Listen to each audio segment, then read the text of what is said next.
Oh, can we see? We can. Can we hear? Are we on?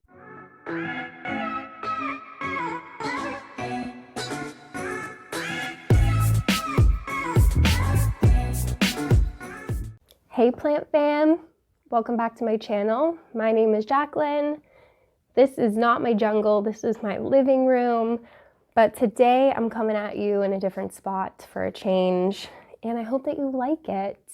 So what we're actually going to do today is the Juicy Plantuber Tag. My friend Emily tagged me. Thank you, girl. We're going to repot this Sansevieria Samurai that you probably can't see very well from over there, while we answer these questions. So I actually got this from my friend Kayla at A New Leaf here on YouTube and over on Instagram.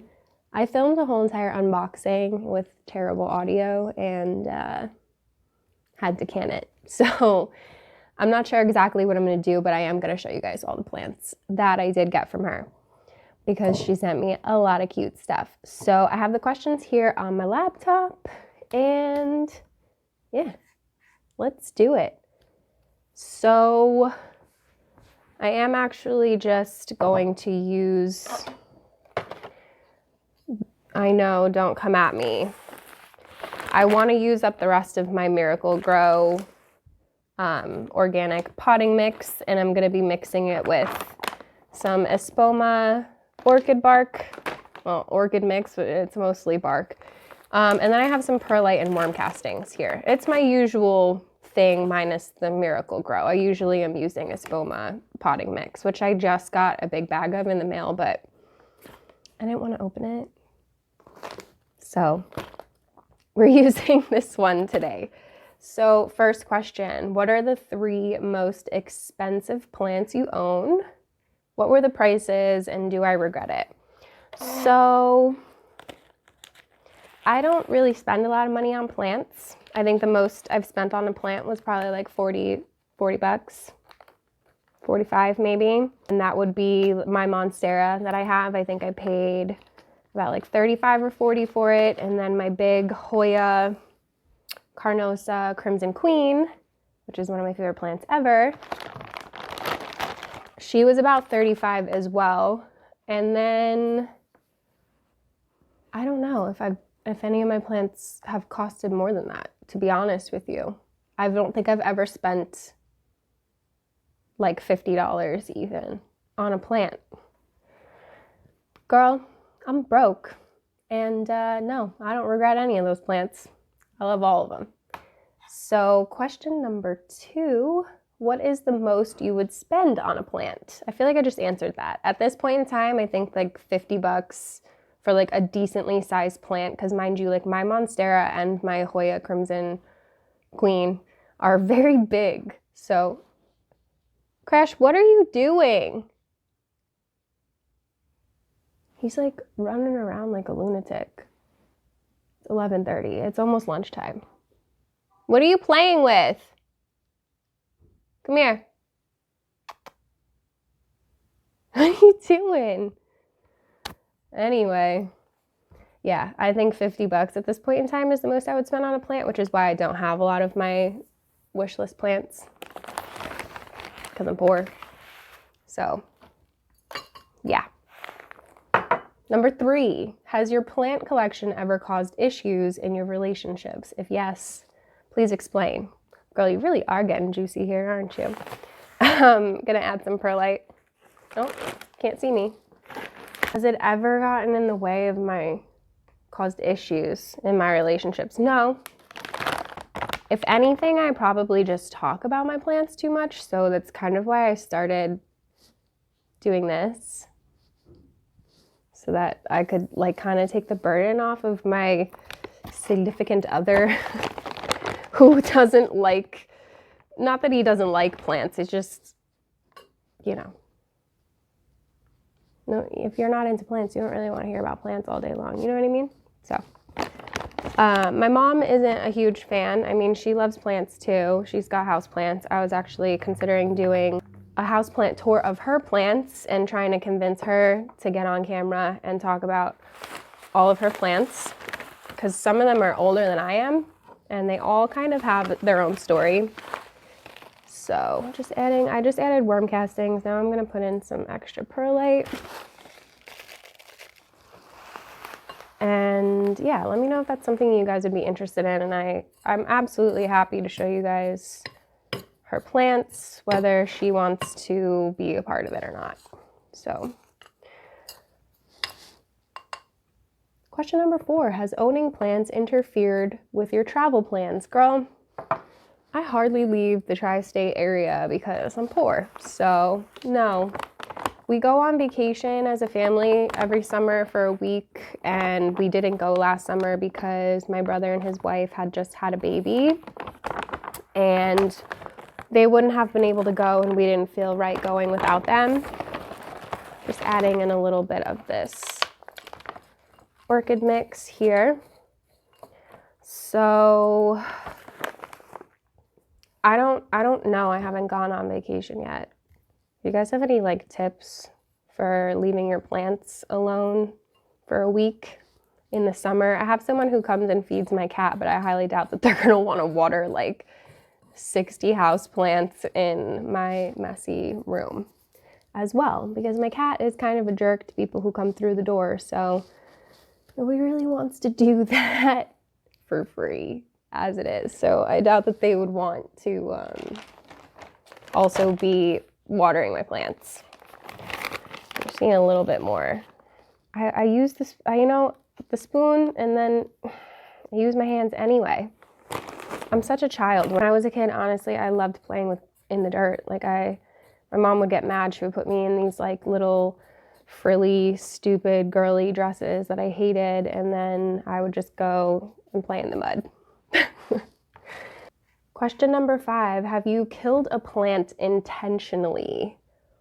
Well, definitely not intentionally, but I have done my fair share of neglecting plants semi-intentionally. You know, they get lost in the corners. They really do. And I feel like there's just nothing I can do about it sometimes. Like, I'm sure there is something I could do about it. Like, don't let your plants get lost in the corner, but maybe don't have so many plants in one little space, but that's not gonna happen. What? He's crying. I don't know if you can hear him. He's very motivated by food, and that's pretty much it. It's lunchtime for him. He's freaking out. What is your problem? Baby, I'm almost done, and then I'm gonna feed you. Stop making me feel like I'm a bad mother. So, no, I haven't killed anything intentionally. I've just like thrown plants out before, though, I'm not gonna lie, because I was just over it and they weren't doing well. Number 6, most stressful part about owning plants. Not killing them and worrying constantly that I'm gonna like get an infestation of bugs that's gonna like take out my whole collection, and then I'll just cry and give up on being a plant mom because I'm dramatic like that. Number 7, if you were only allowed to have 3 plants in your collection, which ones would they be? I don't know if I could pick. Oh my God, that's like picking your favorite children. Not that I have children, but please tell me that you could hear that. I know I have the microphone on, but like he's running around like a lunatic right now, which is probably good. He needs to lose a little weight anyway. Gosh, I mean, I would definitely have to keep my Hoya Crimson Queen, obviously, because she's my queen. My bird of paradise is one of my favorite plants on the face of the planet. Okay, so I've finished potting this up, actually, if you can tell. Look at how cute she is. I'm gonna top it off with some worm castings. I know I put a little in the soil, but I like to top it off too. So yeah, my Crimson Queen, my bird of paradise, and then I don't know. Oh my God. Which plant would I like really cry over losing? I was really upset thinking that I was losing my Sansevieria Moonshine and my black gold. I had some scale problems going on with some plants that were around them, and I thought that maybe they had them too, but I found out that what was going on with them actually was just pretty normal. Like the Sansevieria even has it too, but like I freaked out. I'm not gonna lie to you. I totally freaked out and thought that I was gonna lose those plants. So yeah, I think that I would have to keep like all of my Sansevieria, honestly, but mostly the moonshine and the black gold, just because they're a little bit harder to find. And I'm not sure if I would be able to find them again. So yeah, I love Sansevieria, in case you didn't know that. What is your opinion on the rare plant hype? I feel like you guys know the answer to this if you pay attention to anything that I say. I don't even like the word rare, because if something is actually rare out in nature, then it should be left out in nature. In its normal ecosystem, it shouldn't be in your house. So I don't like calling houseplants rare for that reason, and I prefer to just call them uncommon, harder to find, more expensive for no reason. Yeah, I feel like that kind of sums up how I feel about it. I am more than happy to wait. I've wanted an Aglaonema pictum tricolor for like a year now, but I'm not really willing to pay $120 for a plant that I can't really even physically see, because if you watch my plant shopping videos, a lot of the time a plant will just, it's like it's shouting at me. It's like, take me home, you know? Sometimes a plant just speaks to me, and that's kind of the beauty in it for me and the fun in it for me. So I'm like hesitant to do the whole online thing, but maybe when I get desperate enough eventually and have the money for it and still can't find it anywhere and it's not common in America yet, then I might consider it. But when it comes to the rare plant hype, I'm just really not into it. I'm not. Do you want me to bring you guys a little closer now? Let's come a little closer. We're not potting anymore. We can get a little closer, right? Okay. Have you ever purchased a plant just because it was trending and you don't like it that much? No. Do you think having a plant collection is bad for the environment? Why would it be bad for the environment?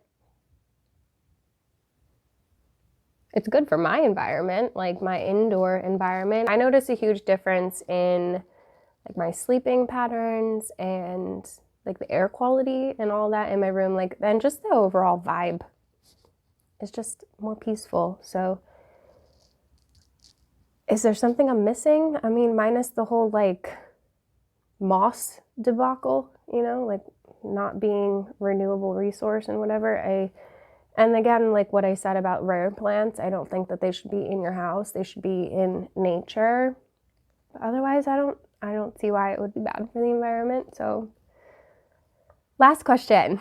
How much would someone have to pay you to kill your favorite plant?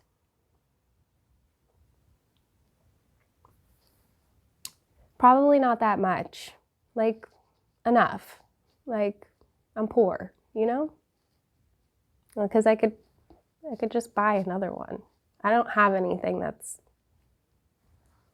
rare or uncommon, so I'm pretty confident that I'd be able to find majority of my plants again. It might take a little while, but I mean, if you gave me a bunch of money to kill a plant and then I was able to just replace it and then still have money left over, I mean, I'd feel bad, obviously. I don't even like to take cuttings from my plants sometimes. I like apologize to them. It took me a really long time as a plant parent to feel comfortable trimming my plants.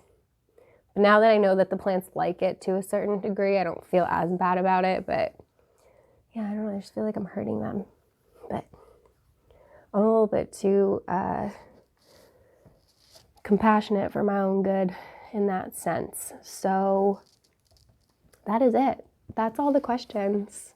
And this is my Sansevieria Samurai now that we're a little bit closer. You can see it better.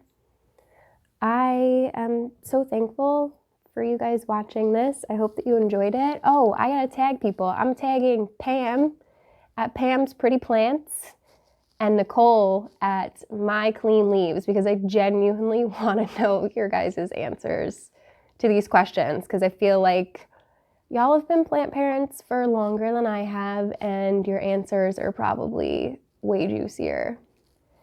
And I just love Pam's opinions. Who doesn't love Pam's opinions? So yeah, thank you for watching this. I appreciate you guys. My cat is still bugging out, so I'm gonna go feed him. And give this video a thumbs up if you liked it. Subscribe. Hit the notification bell. I don't have an emoji for that one. We'll be back in a couple of days, honestly, because I've been filming some things and stuff. And I hope to see you there. So I'm gonna stop being weird and go wash my hands and feed my fat cat.